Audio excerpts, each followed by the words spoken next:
The Independent is reporting on a new study that was published in the Development Psychology Journal, and they looked into the personality traits of children that eventually led to success. So there's some really interesting results here. They say the following, quote, children who are stubborn at a young age are more likely to be successful as adults. A study spanning 40 years has found. The study followed 700 children from age 12 to 52. At the start of the experiment, researchers looked at the children's behavior, including inattentiveness, sense of inferiority, impatience, rule breaking, and defiance of parental authority. The results showed that children who frequently broke the rules, defied their parent, and were a responsible student were the ones who went on to be high achievers and earn the most in their careers. So this is a fascinating story, man, and I think the main message to take away from this is actually a positive one. And that message is, you know, if you're a young person and you're in school and you're struggling in one way or another, you feel like there's a barrier, you can't connect with your parents or your friends or whatever, and you just feel like a little bit of a social outcast, or, you know, you're somebody who doesn't like to compromise, you break the rules, you do this, you do that. It's going to be all right. It's going to be all right. You're a human being. And what they're saying here is people who broke the rules and defied their parents went on to be the most successful.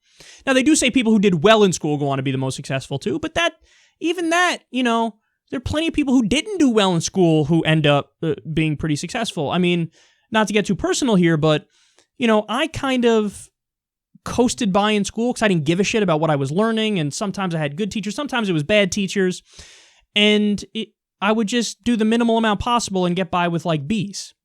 So, and I honestly don't think that's my fault. It's just people weren't keeping me interested, and it wasn't sold to me. The information wasn't packaged in a way where it's entertaining. And then I realized when I'm older, oh, like that's not me. It's the old archaic way of learning where it's like, sit there and have somebody bark at you, and if you don't find it interesting, it's your fucking fault. Or not. Or you're not doing the best job teaching it, or you're not focusing on or putting the emphasis on the most important parts.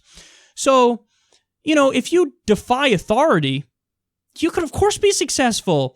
One of my friends told me that they think one of the main reasons Secular Talk got off the ground is because I have this rigid intolerance of doing things I don't want to fucking do. So if all I do is focus on the show, because that's all I give a shit about, well, then that may pay dividends in the long run. It's not guaranteed, and you have to get lucky along the way, as I think I did.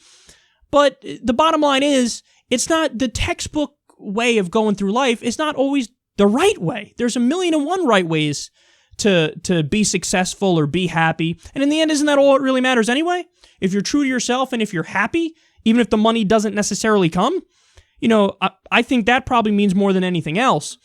And the bottom line is, you don't have to be an angel. You don't have to be perfect. Oftentimes, it's the quirkiness and the uniqueness in people that makes them successful. And I've always argued, and I'm one of very few people who've argued, that when people say, hey, you're not, you know, you're putting all your eggs in one basket, you're not diverse enough here in the things you like, you can't multitask. You know, I'm team obsession. I'm on team obsession. I think obsession is a fucking good thing. I think if you can find one thing you're really fucking good at and you hammer away at that, who knows where that can lead in the future? And that's not even to besmirch the people who do a bunch of things well, because then there's other ways that they can be successful. But bottom line is, the pure cookie-cutter way of going through life and following the rules all the time, no matter what, that doesn't mean it's right and it's the only way to do it. There's 1,000,000 ways to do it, and don't let anybody tell you that you can't fucking do it, because chances are you can.